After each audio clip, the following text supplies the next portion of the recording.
The Healing Eucharist Incorporated is brought to you by Philippine Daily Inquirer, Pagoda Philippines Incorporated, Balikbayan Handicrafts, RCPC Discartec, and Land Bank.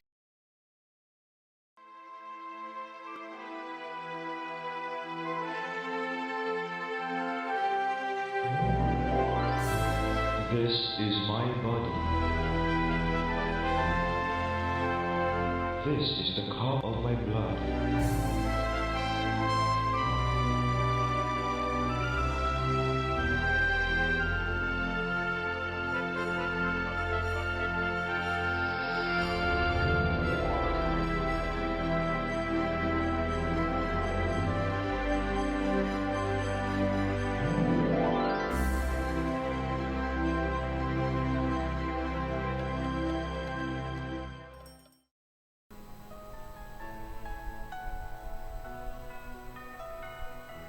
Good morning, brothers and sisters.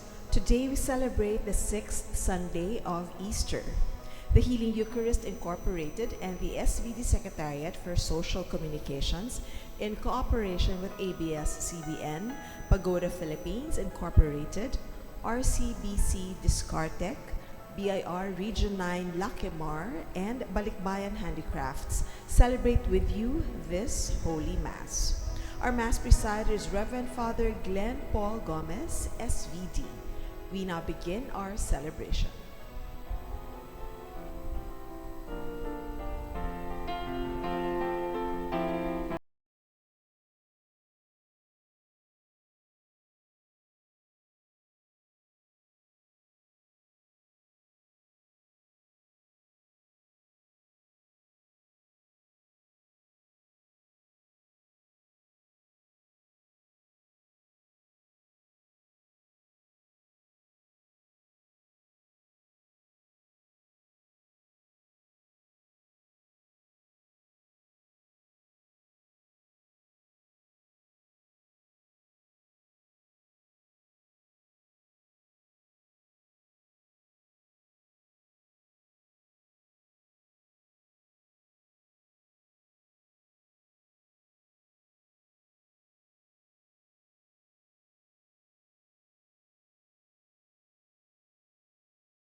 So we now consciously connect our own self with our personal God, as we say, in the name of the Father, and of the Son, and of the Holy Spirit.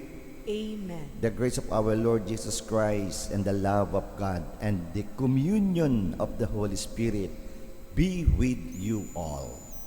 And with your spirit. So we are here connected, gathered as one family, as we praise and thank God for all the blessings He's giving us. And for us to become worthy to participate in this highest form of prayer, the highest form of praise, the highest form of connection, our Eucharist, our thanksgiving, we pause for a moment, close our eyes, bow our heads, as we say sorry for all the sins and mistakes that we have committed. We believe that our God is a very loving and forgiving God.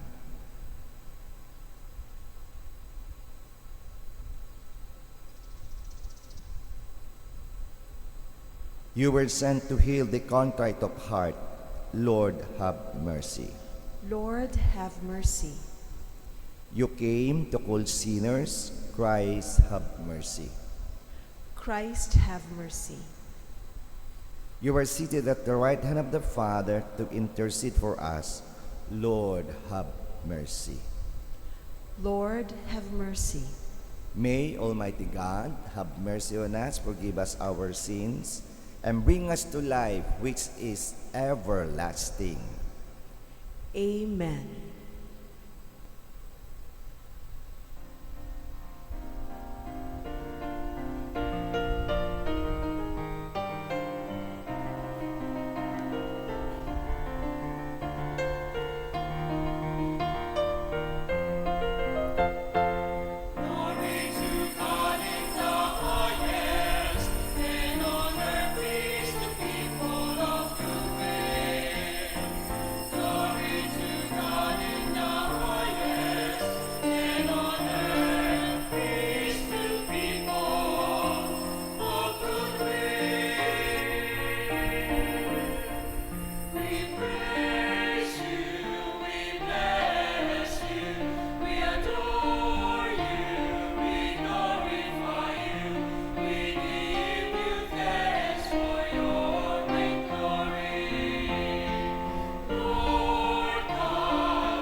Let us pray.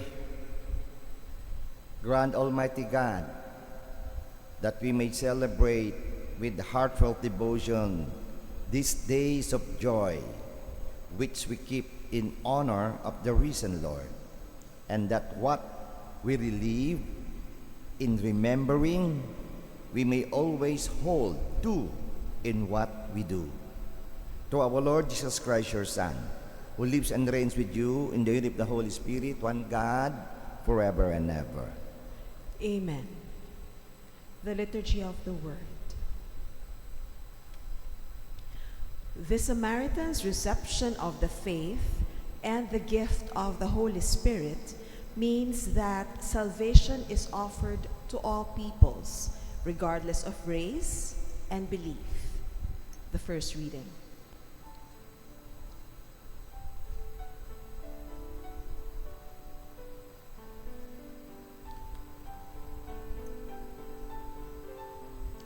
A reading from the Acts of the Apostles.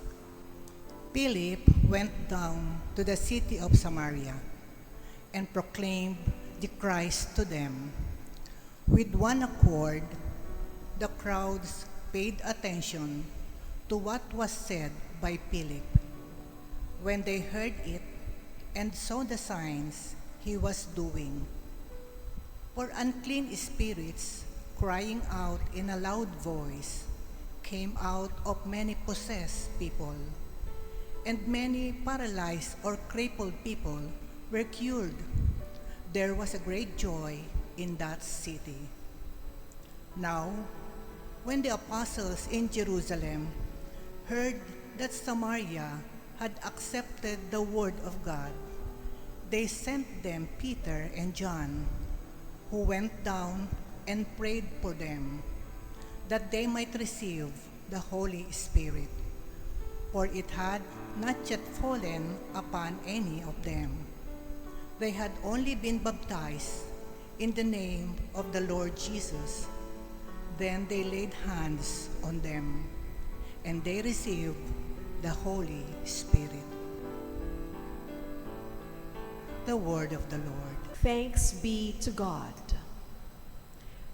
Let all the earth cry out to God with joy. We repeat, let all the earth cry out to God with joy. Shout joyfully to God, all the earth. Sing praise to the glory of his name. Proclaim his glorious praise. Say to God, how tremendous are your deeds. Let all the earth cry out to God with joy. Let all on earth worship and sing praise to you. Sing praise to your name. Come and see the works of God, his tremendous deeds among the children of Adam. Let all the earth cry out to God with joy. He has changed the sea into dry land. Through the river they passed on foot. Therefore, let us rejoice in him. He rules by his might forever. Let all the earth cry out to God with joy. Hear now, all you who fear God, while I declare what he has done for me. Blessed be God, who refused me not my prayer or his kindness. Let all the earth cry out to God with joy. Peter encourages the Christians who are misunderstood and persecuted because of their faith. Suffering with a clear conscience unites the believers with Christ, who suffered for the sins of the unjust. The second reading.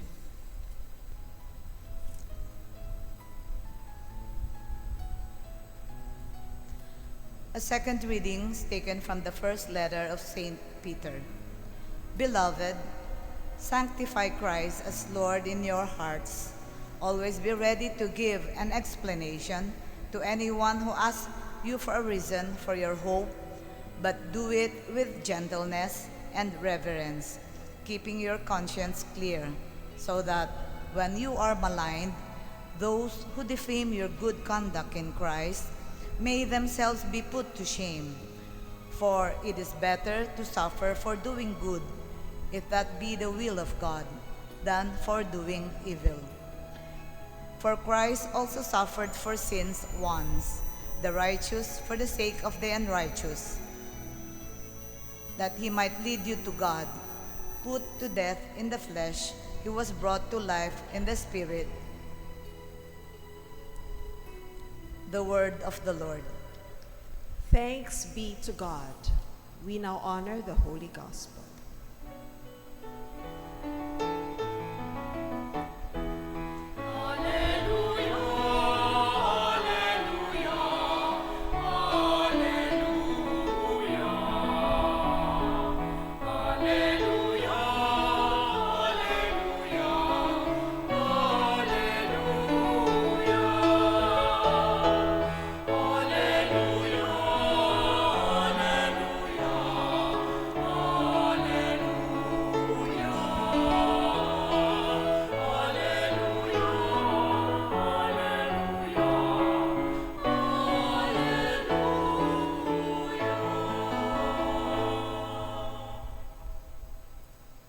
The Lord be with you.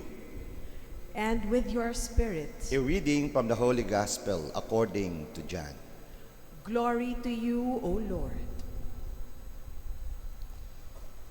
Jesus said to his disciples, "If you love me, you will keep my commandments. And I will ask the Father, and he will give you another advocate to be with you always, the Spirit of truth, whom the world cannot accept, because it neither sees nor knows him. But you know him, because he remains with you and will be in you. I will not leave you orphans. I will come to you. In a little while, the world will no longer see me, but you will see me, because I live and you will live. On that day, you will realize that I am in my Father, and you are in me, and I in you. Whoever has my commandments and observes them is the one who loves me. And whoever loves me will be loved by my Father, and I will love him and reveal myself to him." The Gospel of the Lord. Praise to you, Lord Jesus Christ. Isa po mapagpalang biyaya, mapagpalang umaga sa ating lahat. Purihin po natin ang Panginoon. So ngayon po ay ika-6 na linggo ng muling pagkabuhay ng ating mananakop ng ating Kristo, the 6th Sunday of Easter. At review po nung isang linggo is the 5th Sunday of Easter, at ako po ay nasa Mindoro. Kaya unahin muna natin yung Gospel last Sunday, nakarugtong Ebanghelyo ngayon. So, doong isang linggo ay talagang nagpaparamdam na si Jesus. Talagang nagpapaalam na.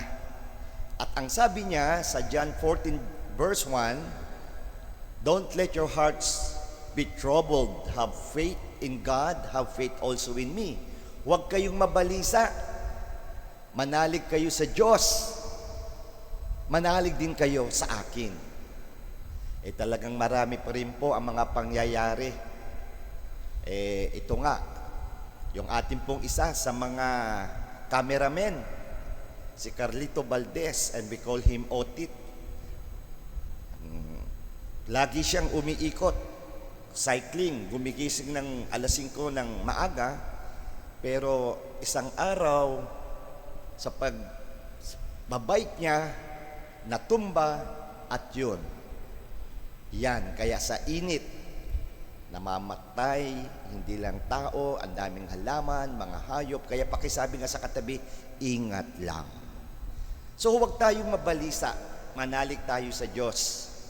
At ako po ay nagmisa last Sunday, kasama ko po ang mga alumni na kung saan kami, ako 6 na taon na nag-aral ng elementarya sa San Jose Pilot Elementary School. We celebrated our 80th founding anniversary and the 4th Grand Alumni Homecoming, na ang title ay HBB, taga-pilot, hindi basta-basta. Galing pilot, balik pilot. At hindi nyo po na itatanong, kailan lang na itatag tong Alumni Association? Way back 2024, 2 years pa lang. Kaya ang una ay mga appointed, pero ngayon ay elected na ang mga officers. At yung naman pong mga honorary chair, halimbawa, ay ang aming dating governor and aming dating congressman sa Occidental Mindoro, si Madam Josephine Nene Ramirez Sato. At yung re-elected president ay si Brother Mel Gonzales na ex-BD. At yung mga ang amin namang principal, si Ma'am Mary Rose Aguilar de los Reyes. Kaya ang saya na makapiling ang lahat ng mga alumni. At siyempre nandun din po ang mga guro at ang mga nag-awit na mga estudyante ng San Jose Pilot Elementary School. So balikan po natin ngayon ang Ebanghelyo ngayong ika-6 na linggo ng Pasko ng Muling Pagkabuhay. Ngayon naman, same chapter 14 of John, this time verses 15 to 21. At ano po ang sinasabi at makukuha natin sa Ebanghelyo? Number 1, the advocate in the world of conflict. Tamang-tama, si Jesus ay magpapaalam, babalik sa Ama, at may papalit. The advocate, the Holy Spirit. So Jesus promises the Holy Spirit as our advocate and helper, reminding us that even our most fearful moments, we are never truly orphaned or alone. Aalis man si Jesus, ay hindi tayo magiging ulila. Kaya nga, napakagandang paalaala, merong darating at siyang ating tagapagtanggol sa mundong may gulo. Napakaganda. Huwag tayong mabalisa sapagkat ang tagapagtanggol sa mundo may gulo ay darating. Nangako si Jesus ng Espiritu Santo ang ating tagapagtanggol upang ipaalaala na hindi tayo kailanman magiging ulila sa gitna ng takot. Sa gitna ng lumalalang digmaan sa pagitan ng US, Israel, at ang mga grupong tulad ng kasama ng mga taga-Iran, ang Hezbollah, Hamas, tinatawag tayo ng espiritu ng katotohanan na maging instrumento ng kapayapaan sa halip na mitsa ng kaguluhan. Kaya isama po natin sa ating panalangin sa araw na ito, mahinto na ang lahat ng uri ng giyera, lalong-lalo na nga ang nangyayari dyan sa pagitan ng US, Israel at Iran, Hezbollah, Hamas. Wag na, kaya ito ngayon, pangalawa, paalaala, love as active obedience. Anong ibig sabihin? The gospel emphasizes that loving Jesus is not just a feeling, but an active commitment to keeping His commandments of love and justice. Tayo po ay nandito, tagasunod ni Jesus. Kaya itong magandang paalaala, pag-ibig bilang aktibong pagsunod, binibigyan diin ng Ebanghelyo na ang pagmamahal kay Kristo ay hindi lamang nararamdaman, is not just a feeling, kundi isang aktibong pagtalima sa kanyang mga utos ng katarungan. Nawa nasa atin ang aktibong pagsunod sa kanyang nababatay na pag-ibig. Mahalaga ito sa Pilipinas habang namamayani ang tensyong politikal sa dalawang puwersa ng Pangulo, puwersa ng Vice Presidente, ang kanilang mga tagasunod, kung saan ang tunay na pamumuno ay dapat nakatuon sa paglilingkod sa bayan sa halip na sariling interes. Pag tayo manunood, talagang turuan, ganyan. Walang umaamin ng mali. Kaya paalaala, patuloy tayong manalangin, hindi lang sa mga kaguluhan sa labas ng bansa. Manalangin tayo para sa ating bansa na magkaroon ng kapayapaan at tunay na pagkakaisa. At panghuli, ang pangatlo, finding unity in times of division. Ito ang malaking hamon. Paano tayo magkakaisa sa gitna ng pagkawatak-watak? So Jesus speaks of a profound unity. I am in my Father, and you are in me, and I in you. Napakaganda. Which serves as the ultimate blueprint for human relationship. Ito po ang lagi kong paalaala.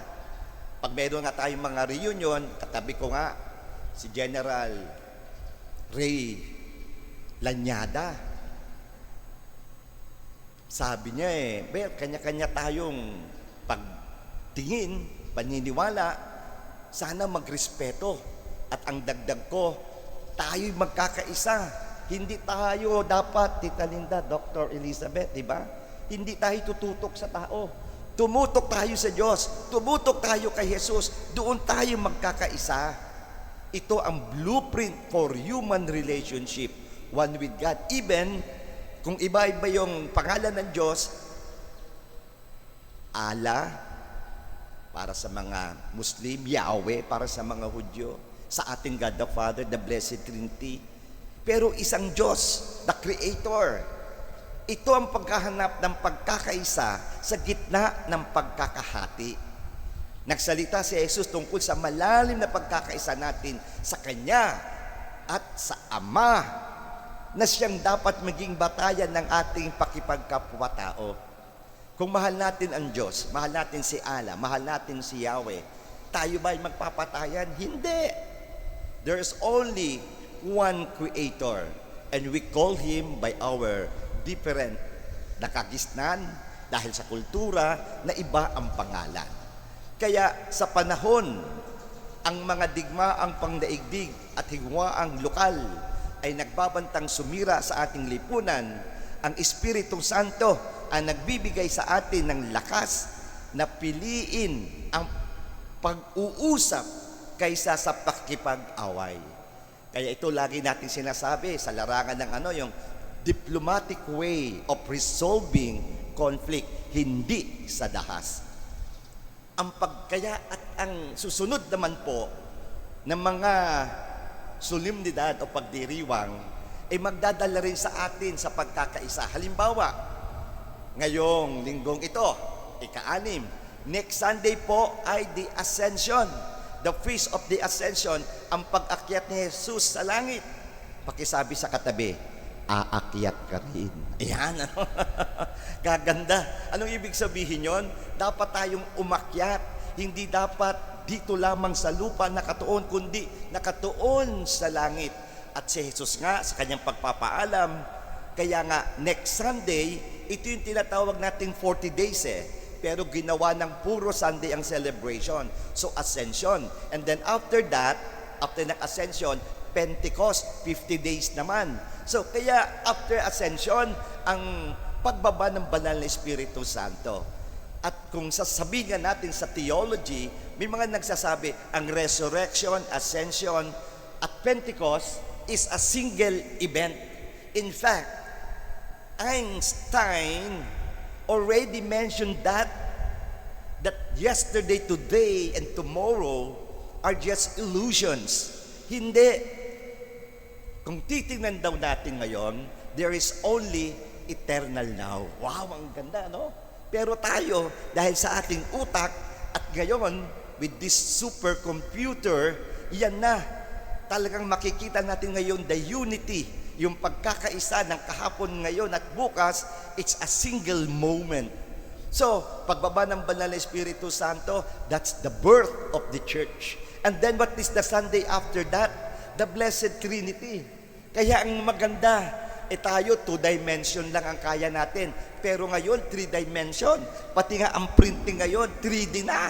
Ang pagkain ngayon, talagang piniprint na lang. No? Anong ibig sabihin? Who knows? There is a 4th dimension, 5th dimension. Pero tayo, naniniwala sa banal na Santatlo, in the name of the Father, of the Son, of the Holy Spirit, sa ngalan ng Ama, ng Anak, at Espiritu Santo, the Blessed Trinity.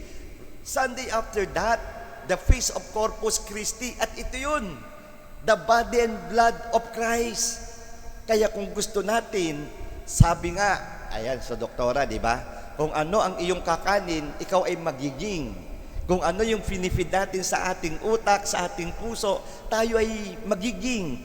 Kaya nga, literal, in a literal sense, we receive the body and blood of Jesus in this Holy Mass. And tuloy-tuloy, pati yung solemnity, ang kapanganakan ni Juan Bautista, the Nativity of Saint John the Baptist, June 24. And then mayroon na namang solemnity of the Most Sacred Heart of Jesus. And following day, the Immaculate Heart of Mary. Kaya sana ang puso natin ay maging puso kagaya ni Jesus na banal, kagaya ng puso ni Maria na malinis. Pag tayo may malinis, banal na puso, siguradong magkakaroon tayo ng pagkakaisa. At siyempre, ang malapit ng matapos ang June, another solemnity of Saints Peter and Paul. Yan po ang araw na ako ay ipinanganak. Kaya nga ang aming magulang binigyan ako ng second name, kaya Glenn Paul. Ayan. Pero ito po ang kagandahan. Tayong lahat ay may misyon. Nawa tayo ay maging tunay na apostoles ng ating muling nabuhay na Kristo. So this is the 6th Sunday of Easter. We continue our celebration. Pero ang Q&A natin, Sister Faith, feel mo, Feel ko. gets mo, Gets ko. gawin mo. Gagawin ko. Purihin natin ang Panginoon. We now rise as we profess our faith. I believe in one God. The Father Almighty, creator of heaven and earth, and in Jesus Christ, his only Son, our Lord, who was conceived by the Holy Spirit, born of the Virgin Mary, suffered under Pontius Pilate, was crucified, died, and was buried. He descended into hell.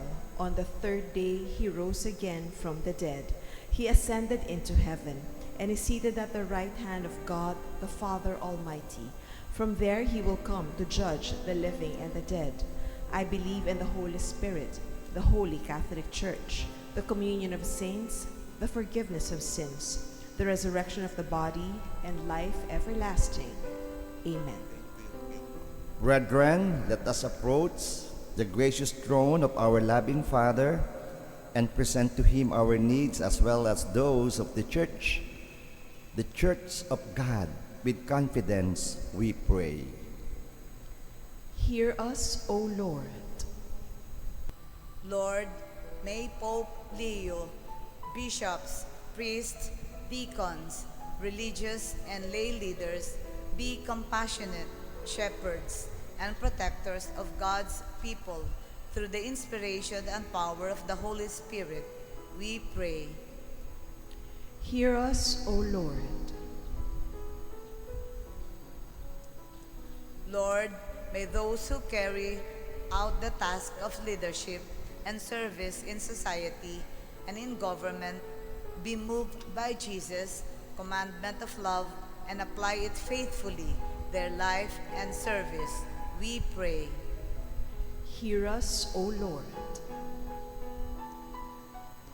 Lord, may Christians whose faith is weak and whose hope is tested find strength in the Holy Spirit, who is our consoler and defender.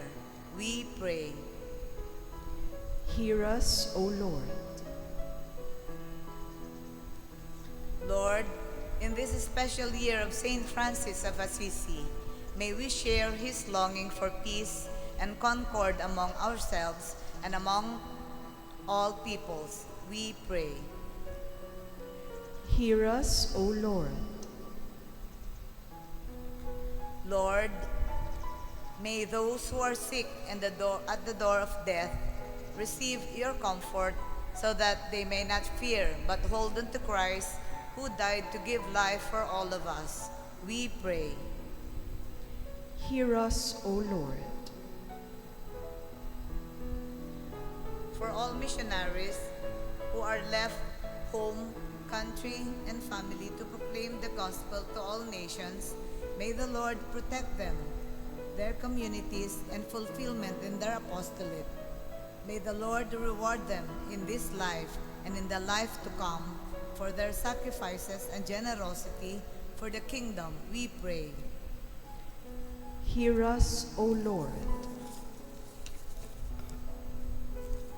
Let us pray for the urgent concerns of our community, those who are in need of our prayers and our personal intentions.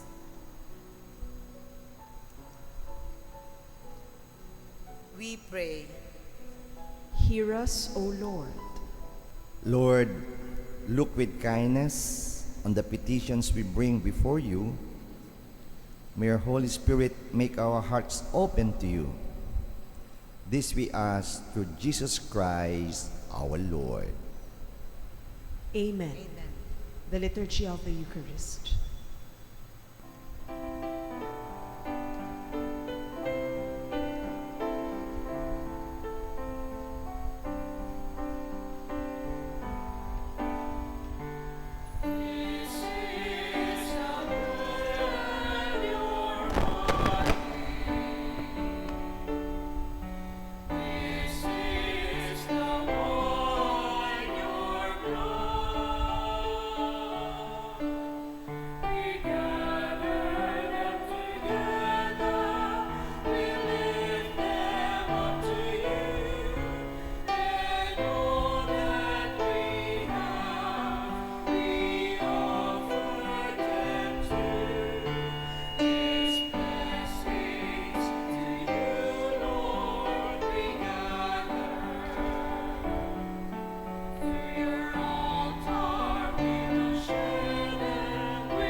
So pray now, my dear friends, that is our sacrifice and our own personal intentions may be acceptable to God, the Almighty Father. May the Lord accept the sacrifice at your hands for the praise and glory of his name, for our good and the good of all his holy church. May our prayers rise up to you, O Lord, and together with the sacrificial offering, so that purified by your graciousness, may we be conformed to the mysteries of your mighty love, through Christ our Lord. Amen. The Lord be with you. And with your spirit. Lift up your hearts. We lift them up to the Lord. Let us give thanks to the Lord our God. It is right and just. It is truly right and just, our duty and salvation, at all times to acclaim you, O Lord, but in this time above all, to laud you yet more gloriously, when Christ our Passover has been sacrificed.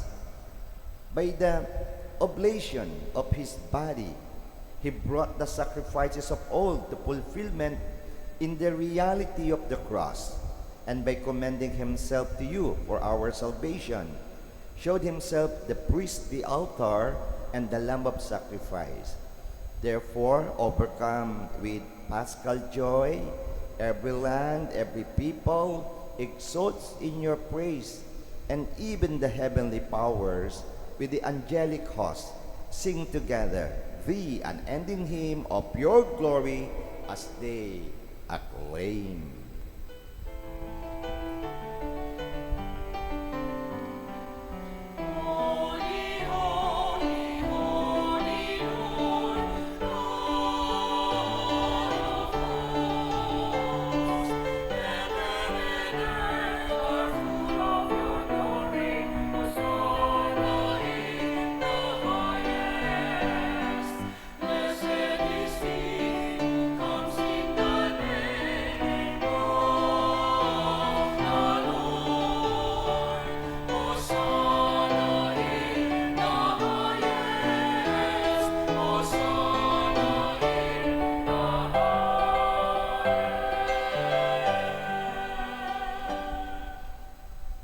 You are indeed holy, O Lord, the Fount of all holiness. Make holy, therefore, these gifts, we pray, by sending down your Spirit upon them like the dew fall, so that they may become for us the body and blood of our Lord Jesus Christ. At the time he was betrayed and entered willingly into his passion, he took bread and giving thanks, broke it, gave it to his disciples, saying, "Take this, all of you, and eat of it, for this is my body, which will be given up for you."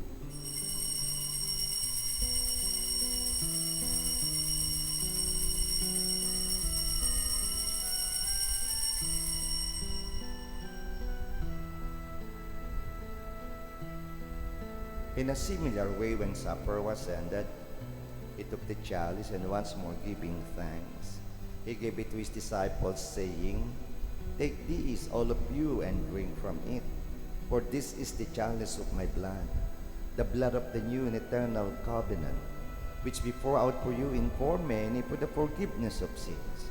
Do this in memory of me."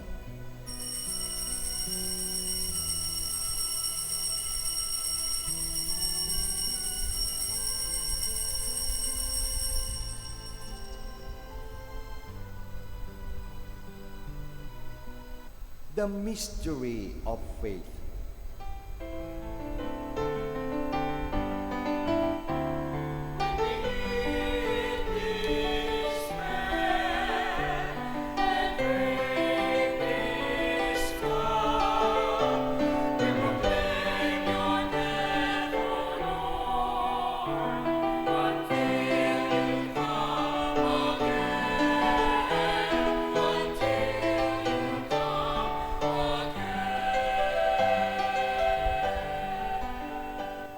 Therefore, as we celebrate the memorial of his death and resurrection, we offer you, Lord, a bread of life in the chalice of salvation, giving thanks that you have held us worthy to be in your presence and minister to you.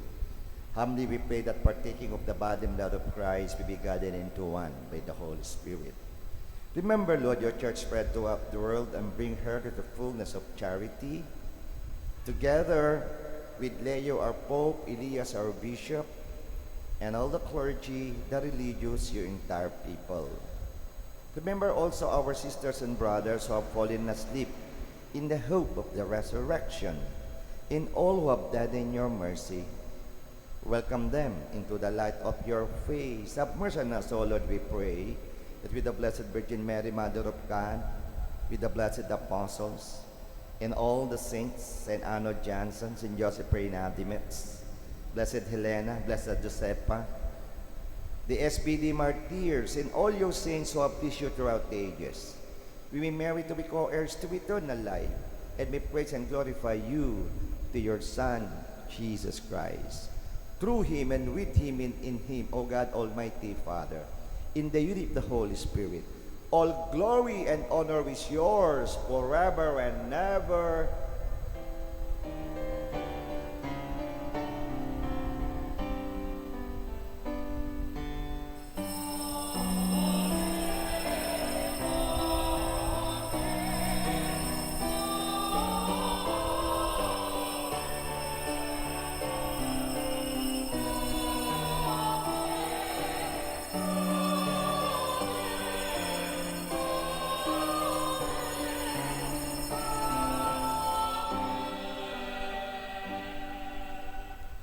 Ipakita po natin sa ating Ama sa Langit na uunawaan natin ang salita ni Jesus.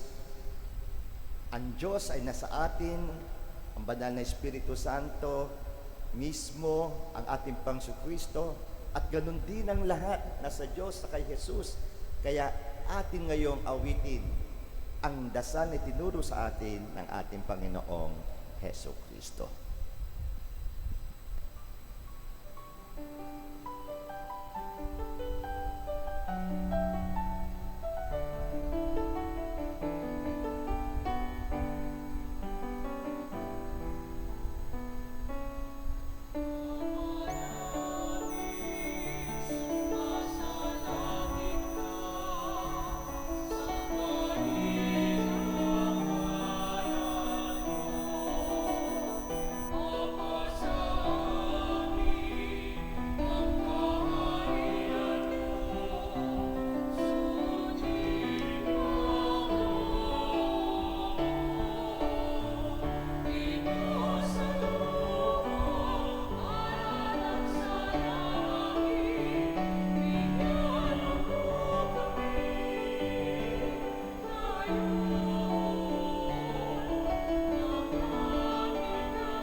Deliver us, Lord, we pray, from every evil. Graciously grant peace in our days, that by the help of your mercy, we will be always free from sin and safe from all unnecessary distress, as we await the blessed hope and the coming of our Savior, Jesus Christ.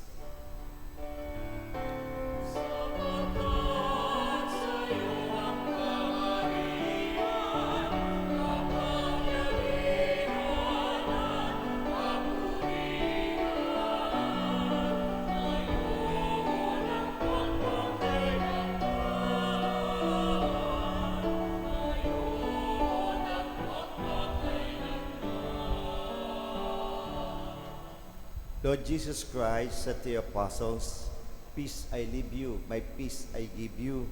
Lord, look not on our sins, but look on the faith of your church, and graciously grant her peace in unity in accordance with your will, who live and reign forever and ever. Amen. The peace of the Lord be with you always. And with your spirit. With resurrected Jesus, the Holy Spirit, God the Father, the Blessed Trinity in us, ibahagi po natin ang ating pinakamatamis na ngiti bilang sagisag ng kapayapaan sa isa't isa. Peace be with you.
Itigan po natin ang ating Kristo, ang ating mananakop. Look at our Savior, our Redeemer, our Lord Jesus Christ, the Divine Word, our Christ the King, our Emmanuel, God is with us. The Lamb of God who takes away the sins of the world, happy are those who are called to His supper. Lord, I am not worthy that you should enter under my roof, but only say the word, and my soul shall be healed. May the body and blood of Christ bring us to life everlasting. Amen.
Ngayon po isama natin ang ating mga kapatid na mga nasa hospital, nasa tahanan, na nangangailangan ng panalangin para sa mga may sakit, mawala ang sakit at gumaling. Kaya itaas natin sa Panginoon, in the silence of our hearts, yung mga kakilala nating nangangailangan ng paghilom, lalong-lalo na ang mga nasa hospitals, ganon din ang mga nasa tahanan. Just imagine Jesus, the resurrected Jesus, touching you from head to foot, commanding all the cells and all the atoms in our bodies to function well. God, our Creator, the author of life, is also the restorer of our health. Pagdasal natin yung mga may sakit sa puso, sa lungs, mga hindi makarinig. Pagdasal natin, mga lumalabo ang mga mata at hindi makakita. Lahat ng uri ng sakit sa katawan. At ipagdasal din natin ang mga doctors, mga nurses, ang mga medical teams na tumutulong para mahilom ang tao. Hilingin din natin ang paghilom ng emosyon, paghilom ng ating pag-iisip, paghilom ng ating espiritu, ang paghilom ng relasyon sa loob ng pamilya, sa loob ng komunidad, sa politika, sa ating bansa, at sa buong mundo. At ipinakita ni Jesus ang tunay na paghilom ay matanto na tayo ay nasa Diyos, na kay Jesus, na sa banal na Espiritu Santo. Kaya ipakita natin na totoo ang Diyos, na sa atin, na siya rin namang magpapagaling sa atin. Kaya Panginoon, all this we claim in the most powerful name of our resurrected Savior, in the name of our Lord Jesus Christ. Amen. Amen. Purihin natin ang Panginoon. So, muli, I would like to congratulate the officers of the San Jose Pilot Elementary School, the re-elected and newly elected of our Alumni Association, headed by Brother Mel Gonzalez, at ang ating principal, Ma'am Rose de los Reyes. At hinihikayat ko na ang lahat, lalong-lalo na po, yung mga nabigyan ng parangal sa 80th founding anniversary of San Jose Elementary Pilot School, magsama-sama at tulungan natin ang paaralan na kung saan tayo ay hinubog at magpasalamat na ngayon ay tayo naman ay nasa ating piniling mga bukasyon. At salamat din po sa ating mga kasama. 20 years na po ang Healing Eucharist at patuloy po tayong maghahasik sa salita sa mabuting balita ni Jesus. Kaya sa ating mga TFC subscribers sa Canada, sa Asia, Australia, sa Saudi, sa Middle East, North America, Latin America, kaya dyan sa California, sa New York, at ganoon din sa Europe, sa London, at sa lahat pang na kung saan mapapanood tayo sa TFC and to all platforms of ABS-CBN. At marami pong salamat sa inyong mga panalangin at sa inyong mga pinansyal na tulong. Kaya tuloy-tuloy po ang ating pagpapahayag sa mabuting balita ng ating Pagsucristo at maranasan ang paghilom na nagbumula sa Kanya. At salamat din po sa ating commentator, Sister Faith, sa ating po mga readers, Sister Lenda Cheng and Sister Elizabeth Berzosa. At ito po ang kasama natin sa mga behind the scenes, si Marlo, si Jeff, si Anthony, si Bingbong, Ito pong mga cameramen natin nandito ngayon, si Gali 14 and Pido Cabarubias. At sa lahat po na patuloy na nakikiisa sa atin. Kaya pakisabi nga sa katabi, God bless you abundantly. God bless you abundantly. Yan. Tagalogin, yayaman ka pa. Yan. Yayaman sa pananampalataya, yayaman sa pagmamahal, yayaman sa paglilingkod. Amen? Amen. At tayo po tumayo at manalangin. At tayo rin po ay nasa everyday mass sa aming social media, sa YouTube, The Healing Eucharist Official, at sa ating pong Facebook page, The Healing Eucharist Official. Almighty ever-living God, who restore us to eternal life in the resurrection of Christ, increase in us, we pray, the fruits of this Paschal Sacrament, and pour into our hearts the strength of this saving food, through Christ our Lord. Amen. The Lord be with you. And with your spirit. Bow down for the blessing. May God, who, by the resurrection of His only begotten Son, was pleased to confer on you the gift of redemption and of adoption, give you gladness by His blessing. Amen. May He, by whose redeeming work you have received the gift of everlasting freedom, make you heirs to an eternal inheritance. Amen. And may you, who have already risen with Christ in baptism, through faith, by living in a right manner on this earth, be united with Him in the homeland of heaven. Amen. And may the blessing of Almighty God, the Father, the Son, and the Holy Spirit come down on you and remain with you forever. Amen. Our Eucharistic celebration has just ended, but our mission begins. Go with Jesus, go with the Holy Spirit, go with God the Father, because God goes with you. Thanks be to God.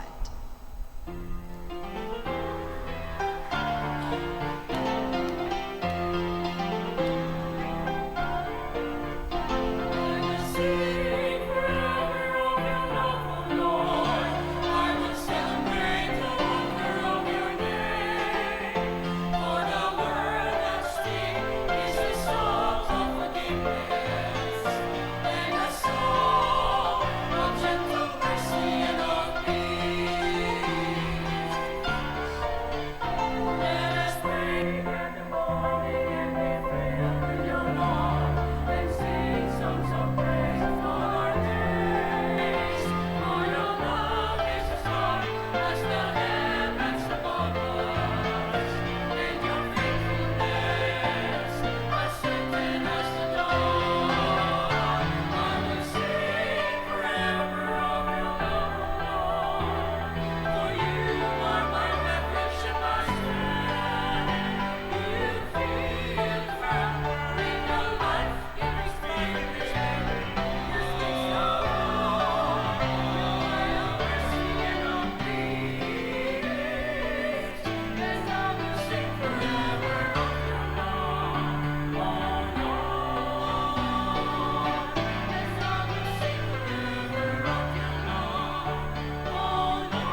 The Healing Eucharist Incorporated is brought to you by Philippine Daily Inquirer, Pagoda Philippines Incorporated, Balikbayan Handicrafts, RCPC Discartec, and Land Bank.